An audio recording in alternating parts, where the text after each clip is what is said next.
The day began like the last. A hot breakfast cooked over a campfire. The group discussing the previous night's events. A pack of wolves attacked before they had a chance to set up the camp for the evening. A fierce battle took place, which resulted in the slaughter of the wolves. Yet the third wolf, the Alpha, turned into a human upon death. A druid, most thought. Yet one spoke up. "I have heard of a creature called a werewolf," said Vimac. "One who can transform itself into a wolf. They are renowned for attacking during the full moon." The moon was indeed full last night. It was the last of the full moon cycle. Everybody paused for a moment. Oswald spoke out. "Nah, it was a crazed druid. Can't trust them. Look at Shin. He was insane, charging into that group of drakes into the hatchery to meet his demise." Everybody agreed. It was a druid who led a pack of wolves to attack last night. Vimac's fever had begun to reassert itself as Helia cared to the wound, using her magics to remove the poison from his body. Once Vimac was taken care of, Helia asked Oswald of his bite. Oswald looking down at his wound. There was indeed a bite mark there, but no infection like the one suffered by Vimac. "I am fine," claimed Oswald. And the day continued. The day passed by uneventfully, finally a day's rest without attack. What was this journey they were on? Why was the group being attacked so much? Isn't this a well-travelled trade route north to Elturel?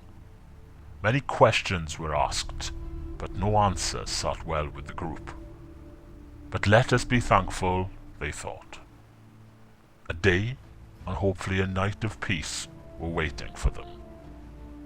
Indeed, the night was to be peaceful.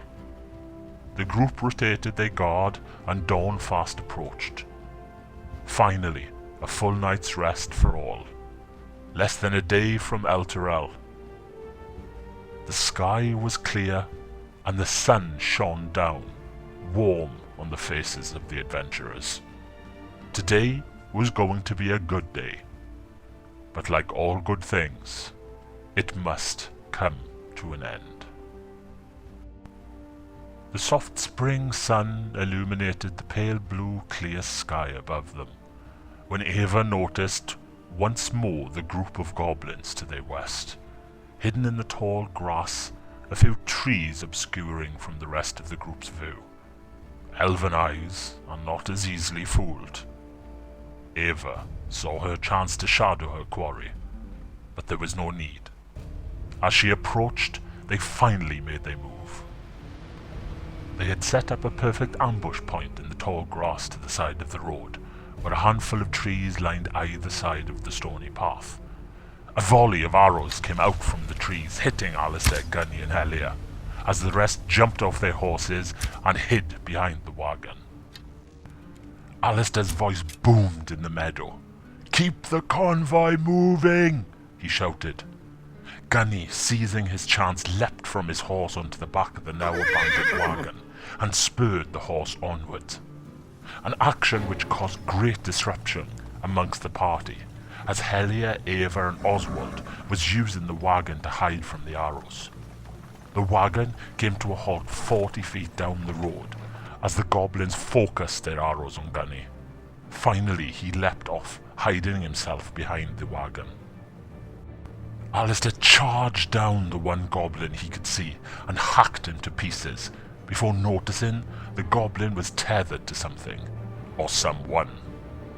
Oswald got his foreshadowing, a feeling of utter disdain, moments before he felt the earth tremor beneath his feet. He shouted, "Giant!" Moments later, a hulking figure towering 15 to 20 feet came crashing through the trees. The goblins, it seemed, had a giant. It came charging towards Alistair, but it was Vimac who got the first strike. Vimac saw an opening and took it. He charged the giant with his own hulking weight and struck true into the belly. The giant, armed with a tree trunk for a club, lashed out at Vimac with a series of blows that would have crushed a normal man. Vimac went flying some 20 feet backwards, knocked unconscious by the blow. Alistair saw the rope still attached to the giant's waist. He decided to try to pull the giant towards him, but the giant, stronger than even a raging barbarian, won the contest of strength and pulled Alistair towards him as he came crashing down at the giant's feet before slamming the tree into Alistair. Oswald leapt out from behind his hiding place and illuminated the giant in a magical red glow, which infused his bow with great damage. As Oswald showered the giant in his arrows, one after another struck true before the giant was felled by Alistair with a great weapon strike to the gut. The goblins continued to elude the group as they shot their arrows and hit back into the tree line before the others could fire in return.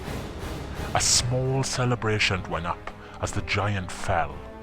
Time was of the essence as Helia rushed to Vimac's side, and a white nimbus began to surround not only Vimac, but herself and the nearby Alistair. Their wounds closed up as Vimac's eyes opened and a gasp of air passed into his lungs. He was alive. And it could not have been soon enough, as a second group of goblins began to pepper the group in arrows, and another giant came crashing through the northern tree line that lay on the other side of the path. The group was now in trouble. Alistair was badly hurt, as was Gunny, Helia and Vimac. Ava was slightly wounded and Oswald was a little beat up, but had kept himself pressed against a large boulder for most of the fight. A few cuts and bruises is all he had suffered. Alistair stirred himself up into a frenzy and charged the giant, stopping him from attacking Helia that was now in the open on the path. Vimac shouted at the giant in a strange tongue that only the giant and Oswald seemed to understand. It made the giant pause. But Oswald, enraged, took his revenge on the giant and kept shooting his arrows at it, which broke the hesitation and made the giant attack with even more ferocity than before. Blows were exchanged as the giant knocked Alistair flying backwards. He fell onto a heap.